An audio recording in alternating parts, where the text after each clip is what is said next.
Hiya guys, how you all doing? It's Will here once again, back for another fight card prediction. We're going to be breaking down UFC Fight Night 80, VanZant versus Rose Namajunas, in the start of this epic 3 days in Las Vegas, Nevada, which accumulates in Jose Aldo versus the notorious Conor McGregor to unify the UFC featherweight division, a fight that the whole world is ready to see.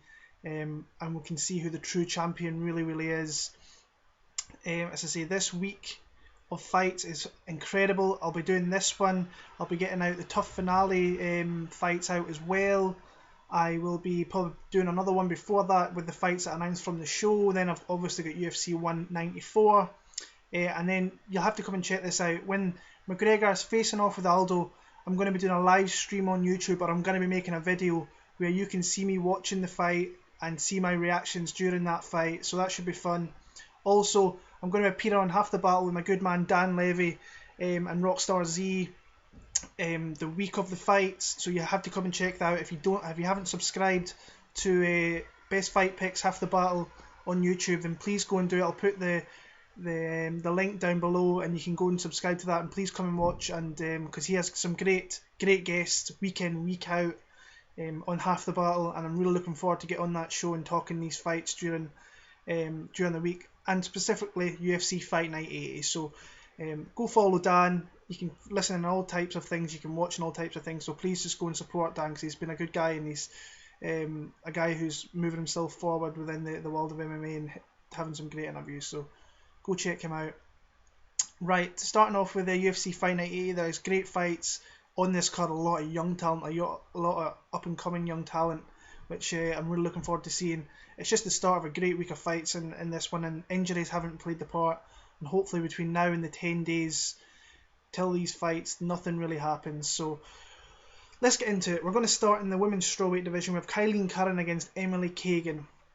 I'm going to start with Emily Kagan here because there's not really much you can see on this woman. She's a lot older for the division, but I don't think she's particularly good, and I think coming into this fight, she's definitely on the chopping block, so she has to win this fight. So we can probably see her being a little bit more aggressive. We've seen her UFC debut against Angela Hill, who is very inexperienced at kind of a high level MMA. Emily Kagan is as well. She's got like a 3-2 record, but she's been around a lot longer. Trains at a really good gym at Jackson Winklejohns. She likes to put on the pressure and put you against the cage, but she kind of gasses out halfway through the fight. She doesn't have much on her feet. Her footwork's not very good. She's not very fast.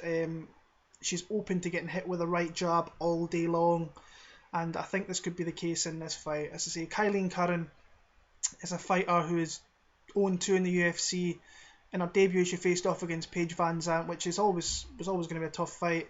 It was a very back and forward fight. She got backed in the cage.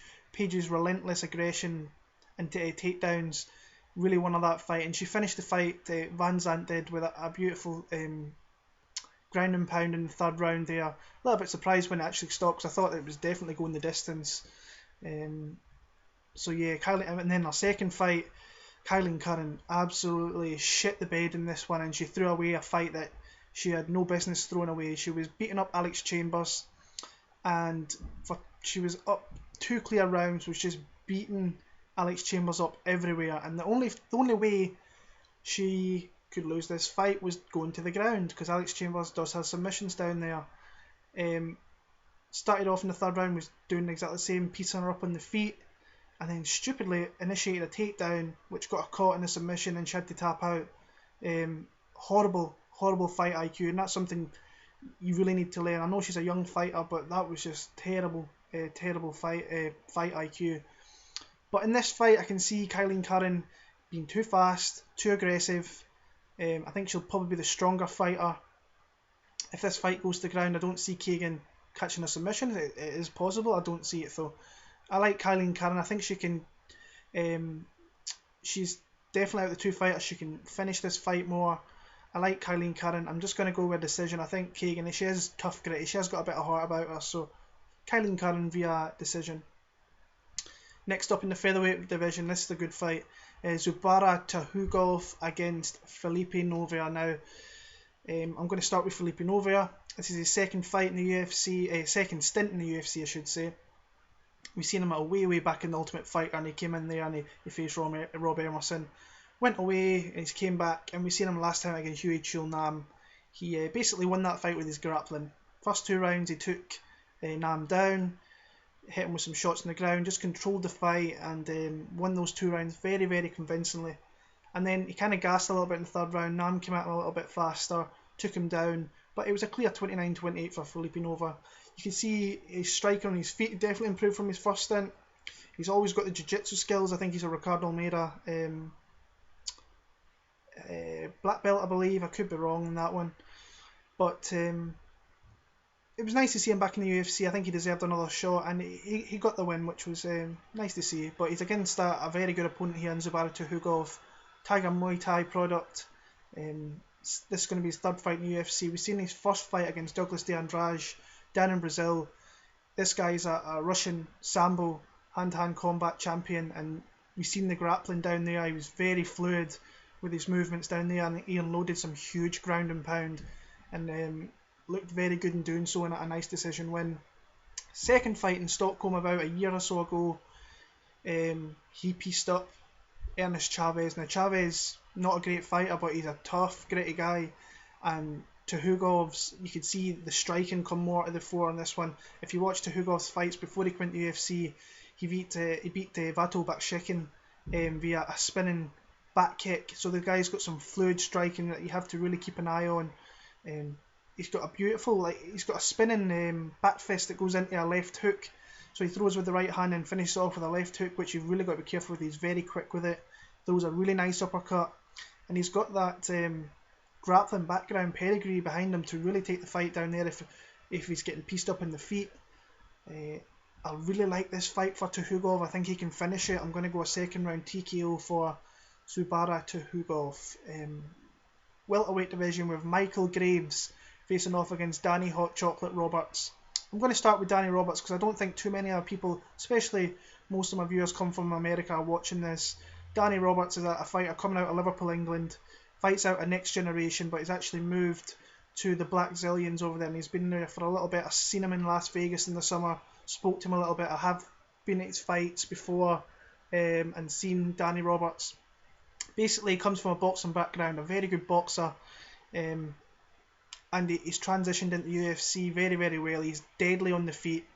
We've seen in the fight against Jimmy Wallhead, he got taken. The one thing with Danny Roberts that I hope that he's went to the Black Zillions with is that he's improved his takedown defense, because that is the only glaring weakness it looks like in his game, and hopefully going to the Black Zillions will kind of help that a little bit. But in the fight against Manuel Suarez before that, and with Jimmy Wallhead, he got taken down, and they were both pretty dominant on top of him down there, but he was very calm. He scrambles very well and gets back to his feet, and when you get back to his feet, the guy has got some beautiful boxing technique that you have to watch out for. He caught Jimmy Wallhead on the temple and knocked him clean out with a couple of shots. We've seen in the fight before the Suarez one against Diego Gonzalez back in Cage Warriors, he got taken down in that fight as well. Gonzalez was a guy who was wanting to take the fight down there, got back to his feet and went into the Muay Thai clinch and unloaded with some huge knees, some big shots, and then kind of came off the cage, had him backed up there and unloaded until he fell down, and then he pounded him out. So Danny Roberts is a really good addition to the welterweight division. He's gonna make a lot of fans, this guy, because he has got some slick techniques. I'm just looking forward to seeing what adjustments have been made at the Black Zillions. He's against the American top team member here in Michael Graves, who we've seen on the show. Look, very confident to start off with against Kamaru Usman, and Kamaru Usman just took that out of him and kind of beat him up. And then we've seen, I think it was probably his first loss, so that he took that quite hard. Came back in the next fight and kind of won fortuitously against Jason Jackson. Got the win nonetheless. And then I watched him with my own eyes at the Ultimate Fighter finale against Vicente Luque, and I really enjoyed that fight. Two young fighters coming up through very good gyms. It was good to see young talent facing off at a young age. I think that's what they need, and he got the decision win in that one. I thought he used his wrestling well. and he popped his jab, and he moved around very well to keep away from Luki's big leg kicks and stuff like that as well. Oh, this is a tough fight. I've been going back and forward. I am a fan of Danny Roberts, I will admit, but the grappling kind of puts me off a little bit. So if this stays in the feet, I can see Danny Roberts piecing Michael Graves up. If this goes to the ground and Michael Graves, if he can keep it down in there, he will win this fight. I really want to pick Danny Roberts, but I'm going to go with my head in this one, and I'm going to go with Michael Graves via a very close split decision for that one. Staying in the welterweight division, we have Santiago Ponzinibbio against Andreas Stahl. Starting with Andreas Stahl, we haven't really seen much of this guy. He hasn't fought in about 18 months. He last fought Gilbert Burns away back in the middle of last year. A guy who's very tough, got a lot of heart, got a lot of grit. He got beat by Gilbert Burns in that fight, but he showed himself to be a very tough and gritty guy.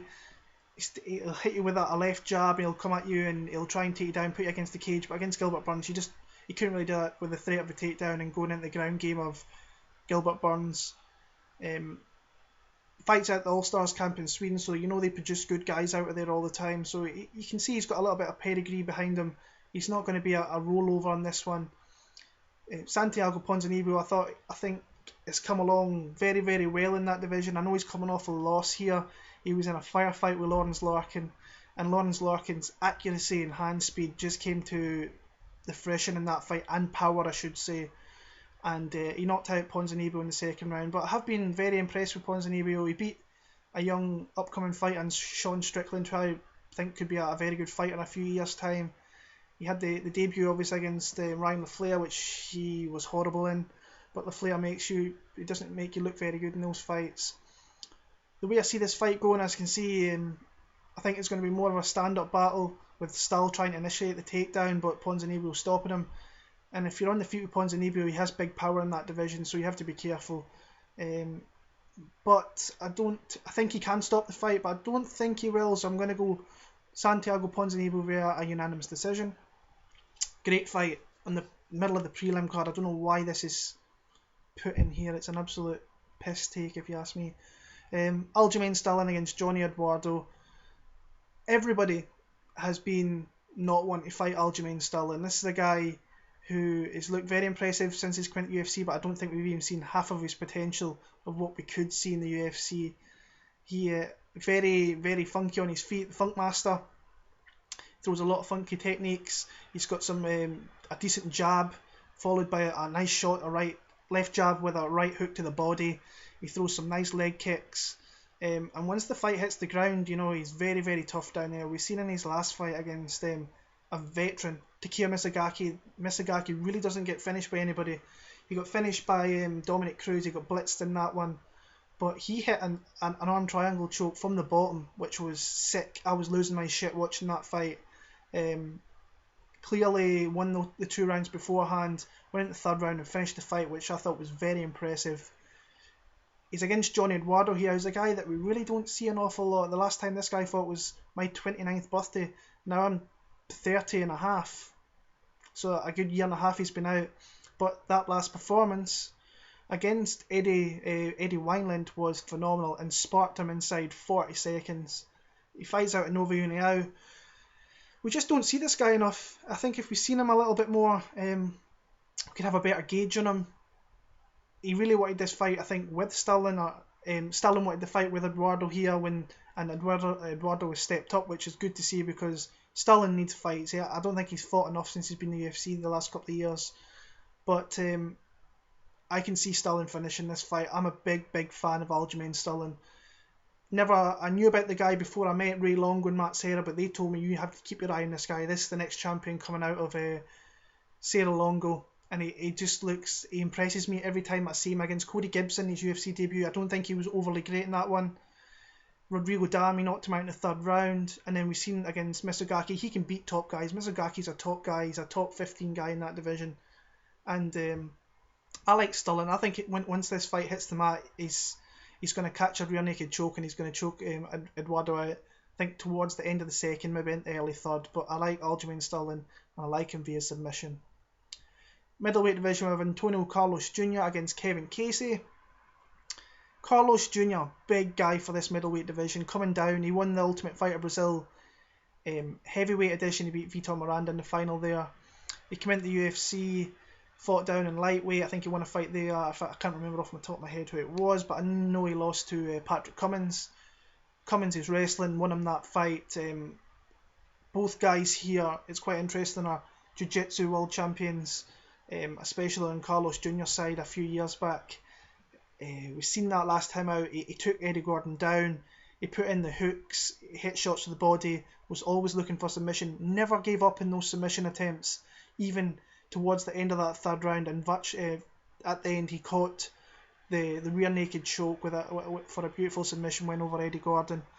Kevin Casey, on the other hand, he beat Papa Bush. That got turned to no contest because he got popped for something he shouldn't have been taken.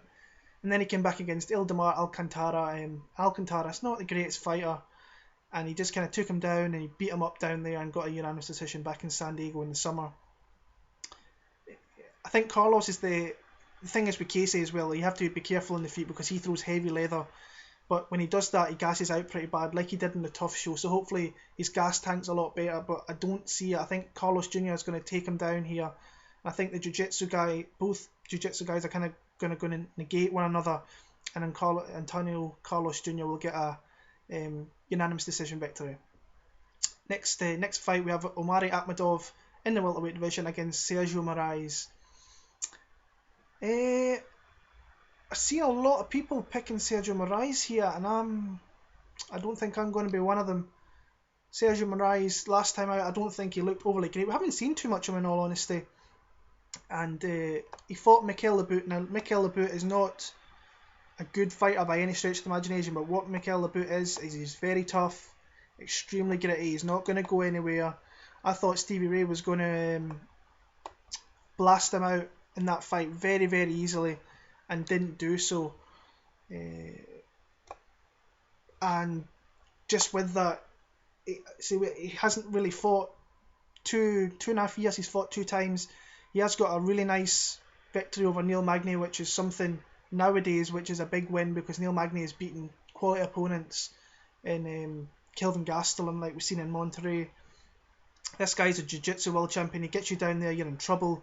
On the feet, I think that he throws leg kicks, a lot of inside leg kicks, but he's very flat-footed, doesn't really show much. Omari Akhmedov, on the other hand, I think he's just got a little bit more ceiling to him. He came into the UFC against Thiago Perpetuo, and in that fight, he was just throwing bombs. He was coming after Perpetuo, and he knocked him out at the end of that first round. Then he got a huge step up an opponent in London. I managed to watch that down in London when he faced Gunnar Nelson, and he got hit with a nice shot, got taken down, and then from there, once Gunny Nelson's got you in this position, you ain't getting away. And we'll see that UFC 194 when he faces off against Damian Maia. That fight is just a great matchup for jiu-jitsu purists out there. And it's going to be interesting to see. I think, personally, I probably shouldn't give it away. In fact, I'm going to wait for the UFC 194 prediction, because I think it'll be interesting to see what people are doing with that fight there. So I'll get through that when I get 194 out. But Akhmedov, then he came off that fight with Nelson, and he beat 2 guys who aren't even in the UFC anymore. Now, that's not saying a lot. He beat Mats Nielsen, he retired. Beat Brian Ebersole, he retired. But I think his sambo skills and I think his wild punches on the feet can really stop Moraes in his tracks, and I think he's got enough to stop the takedown. And I think he's the underdog in this fight. I'm going to go with underdog. I like Omari Akhmedov via unanimous decision. Excuse me. Staying in the welterweight division again. Tim Means against John Howard. Really fun fight here. Tim Means, both guys fought UFC 189, so I've got a good read in the last 2 fights. I was there to see it live. Tim Means, he lost to Matt Brown. Now I picked Tim Means in that fight. I really thought Tim Means was moving forward, and he had enough skills to really hurt Matt Brown. I think he hit him with a few good shots, but Matt Brown is a fucking warrior, and he will not stop coming forward, and he submitted Tim Means in that fight. And he started that whole chain reaction of everything going off in the main card of UFC 189, which was incredible. Those 6 fights were awesome. I was losing my shit with my good friend Michael from Vegas out there. We lost our shit, especially when it got to McGregor at the end. So we've seen that he's got vicious elbows. When he puts you against the cage, he can unload on you very harshly. He can hit some big elbows. He's just an aggressive fighter with a really good gas tank. And he's beat some decent fighters in the welterweight division as well. John Howard, on the other hand, he's coming off a big kind of win against another guy who's recently retired in Cathal Pendred. I saw John out there, and I was actually in the elevator with the guy, and he actually thought I was from Ireland, which was quite funny. Him and his team did, and he asked me who I thought would win the fight, and being honest, I've got a video out here. I picked Cathal Pendred. I says, look, I've got a YouTube video, go check it out. I picked Cathal Pendred to beat you in this one. I just think he's coming off his fight with Augusto Montano. He's in shape, he's ready to go. And John Howard basically hit me and said, man, you made the wrong decision in this one. And from then on, I thought, this guy is ready to go. He's ready to win this fight. And when I was in America, I actually bet him to beat Cathal Pendred, and he came through in that fight. He stopped Pendred from doing what he does best, taking you down, grinding you out, putting you against the cage. And he did some of that against Pendred and won the fight. I just like Tim Means in this one. I think he's the better striker, the more technical striker. He's the lengthier striker. He's got more length to him than what John Howard is. He's a short, stocky guy for that welterweight division.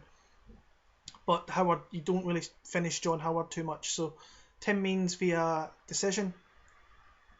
Moving on to the main card, another fun fight. I really like this one. Elias Theodorou against Thiago Santos. Now, Thiago Santos, big kicker, big guy. You got to watch out. He's a big motherfucker, is this guy. You need to really keep your eye out for him. He lost a couple of fights early on. He lost to Uriah Hall, which he could have really won that fight. Hall messed up his foot pretty badly. But then he came off that with knockouts of Andy Ents. He beat Ronnie Marks. First of all, we've seen Ronnie Marks. He hit him with a huge body kick, and Ronnie Marks just folded and went down. Lost that fight. Came back against Andy Ents. Another huge body kick, and then followed up with punches to knock him out in the first round. Then we've seen last time out in Florida against Steve Bossy. He was feinting low kicks. He did hit a couple of really sweet low kicks. Feinted to go low, went high, and he knocked Steve Bossy out stiff, and it was scary to see Steve Bossy like that. The guy's got some tremendous power in this one, but we haven't really seen too much else. His grappling's not overly great, and he's predominantly a striker. He's going to win a strike in this one.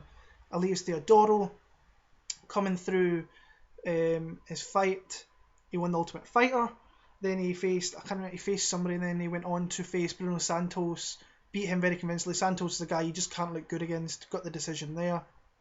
Then last time out against Roger Narvaez, he did what I thought he should do. He needs to just throw his hands a little bit more. The guy's got big power. He's a huge middleweight.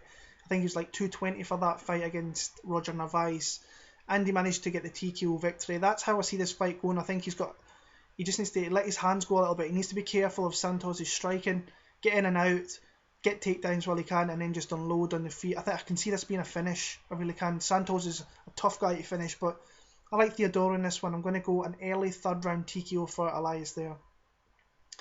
Excuse me.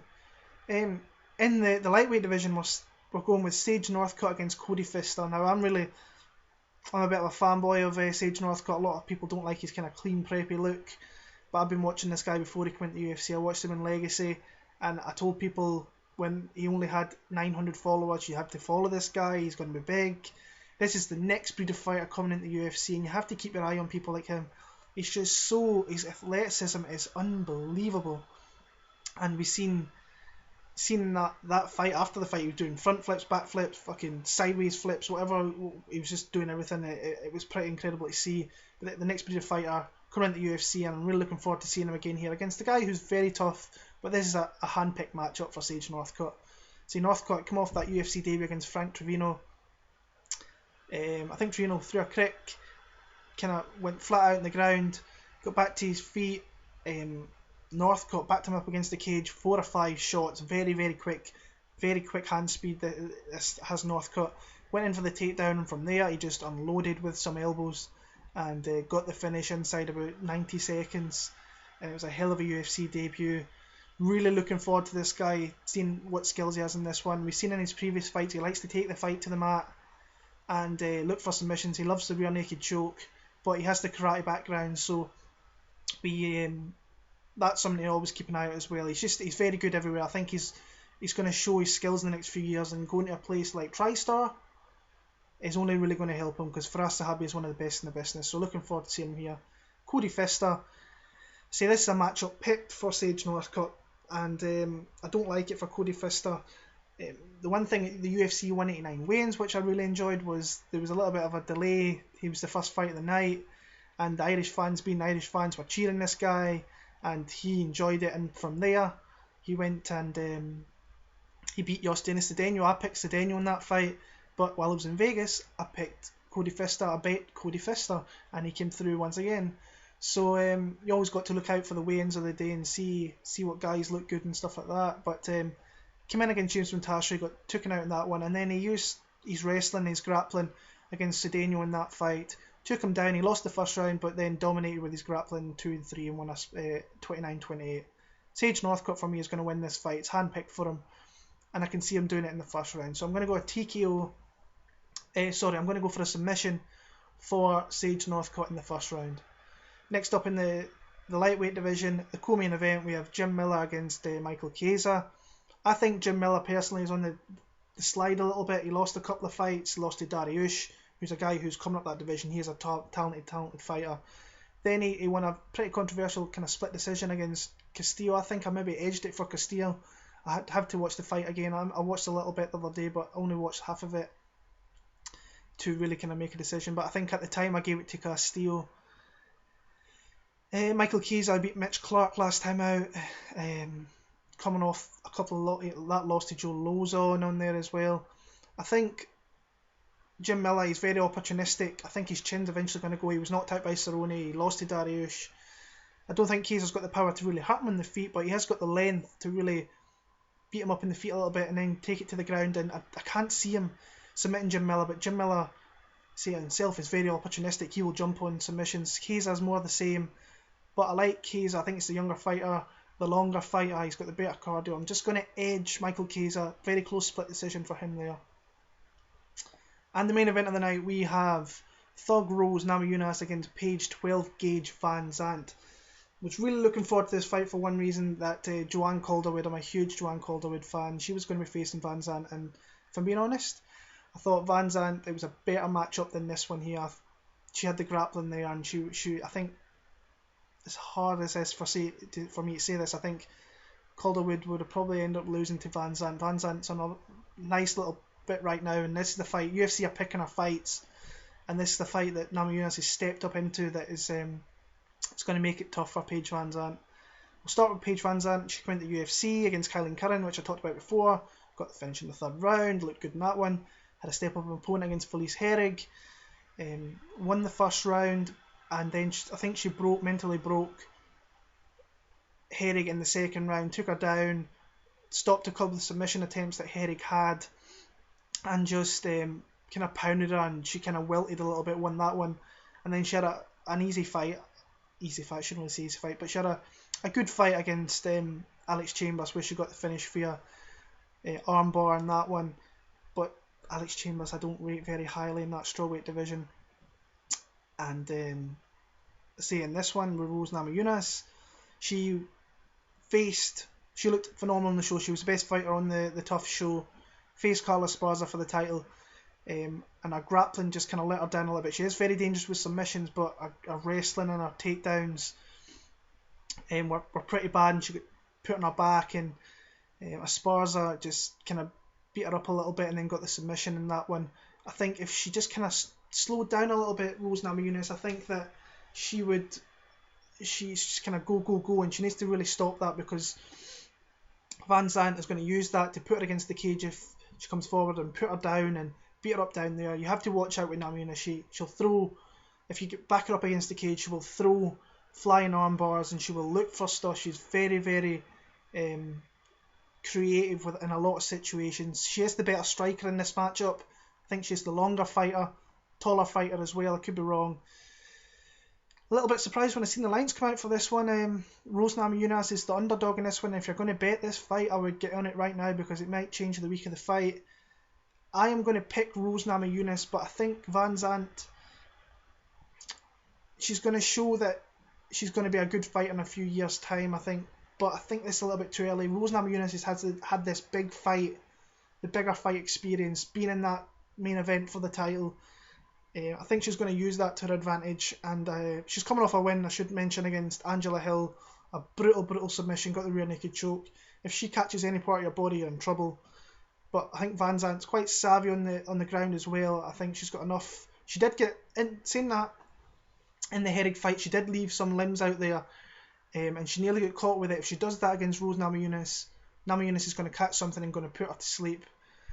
I think Namajunas is the fighter more to finish the fight, but I don't see the fight getting finished in this one. But I do like Rose Namajunas, the underdog in this one.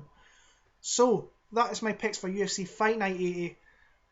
Really looking forward to getting these videos out. Please like, comment, subscribe. I like to know your fight predictions as well, like you did for UFC Seoul, which was a lot of people interacting with me with that. If you can please subscribe, it would be greatly appreciated. I'm going to try and make these videos a little bit better in the new year by getting a higher quality resolution camera with a better sound and stuff. So I'm going to try and see if I can make these videos just a little bit better for you. But please come and follow me on Twitter, WillMartin7MMA. Follow the people at Severe MMA who are just pumping out great stuff left, right and centre. Great podcast. If you haven't listened, go listen to Sean and Andrew in the podcast there, and listen every week. And James and Colin, the Parting Shot as well. My good man Daniel Levy, go subscribe to him at Half the Battle. So that's my predictions for UFC Fight Night 80. Keep your eye out through the week for the UFC TUF Finale, UFC 194, can't wait.